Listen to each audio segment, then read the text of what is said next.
I was feeling lonely, desensitized, dislocated, metaphorically and literally as well. I'd moved to a small town, which I will not identify. It wasn't in the middle of nowhere. It was closer to the edges of nowhere. I didn't know anyone, and that was good. I've said in the past that I get into very intense relationships because I'm bad at picking up signals, and that I like love bombing because it's one of the only ways to get through to me. Unfortunately, that's kidding on the square, meaning telling a joke that is also a statement of fact. All of my relationships have been dangerously intense. Yes, I realize that I am the common denominator in these. It's my problem. I'm working on myself, and by working on myself, I mean I'm practicing yoga so that eventually I can perform autofellatio, and then I will be happier than I ever imagined possible. I'm not quite there yet. I didn't get there in time to avoid running into Kelly at a local bar. And I looked in her eyes, and I told her that she had beautiful eyes, and she looked deeply back into mine. That was the beginning of an explosive relationship, metaphorically and literally. The love bombing commenced immediately. I received daily text messages. When I didn't respond, they became more and more frantic. I received art objects under the windshield wiper of my car.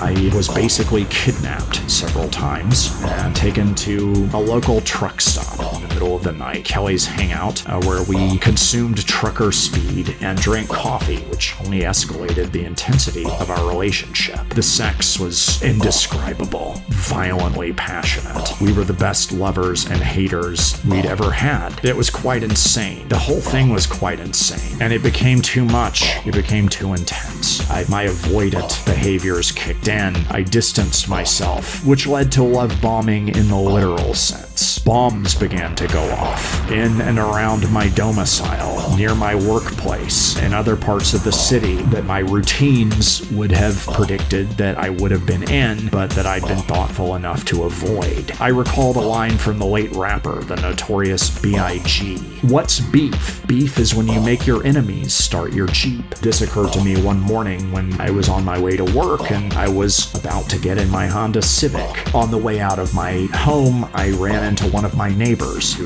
was walking his ferret. That alone would make most people the most fascinating person in the world, but this guy was so obsequious and eager to please that even I found it disgusting. On an impulse, I asked him to get in my Honda Civic and turn the keys and fire it up because he wanted to be my friend so bad, because he wanted to impress me or anyone so badly. He complied. The car exploded, starting a car fire that consumed 5 other vehicles. It was obviously Kelly's handiwork. She was a bomber by nature from a long line of bombers. She created literal bombs as well as metaphorical bombs. She wrote and produced one-act plays that were all about me, that were not particularly flattering or extremely flattering when things were going well and the sex was the bomb. All of the plays bombed. When we broke up, I was subject to bombs. When we had makeup sex, it was the bomb. When we had breakup sex, it was the bomb. Then we broke up again, and the bombs went off. Most of them did go off.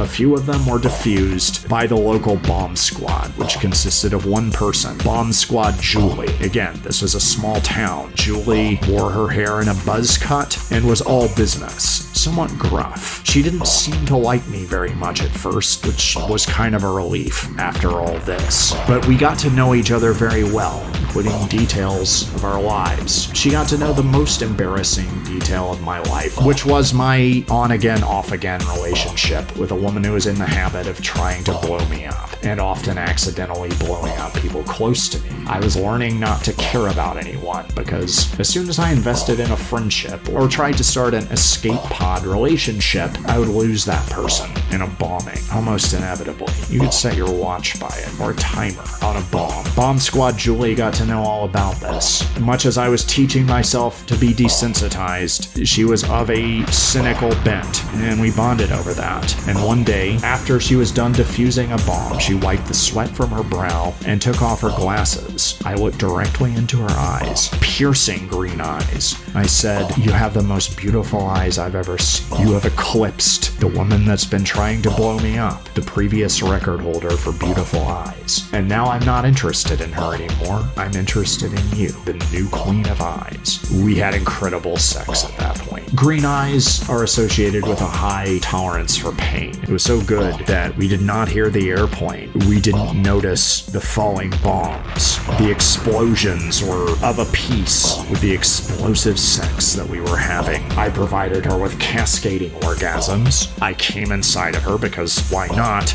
We're all going to be dead within a few minutes. And in the afterglow, we embraced each other. We embraced our fates. We embraced the end of the world. We sang, "What a wonderful world," and all of our problems were solved.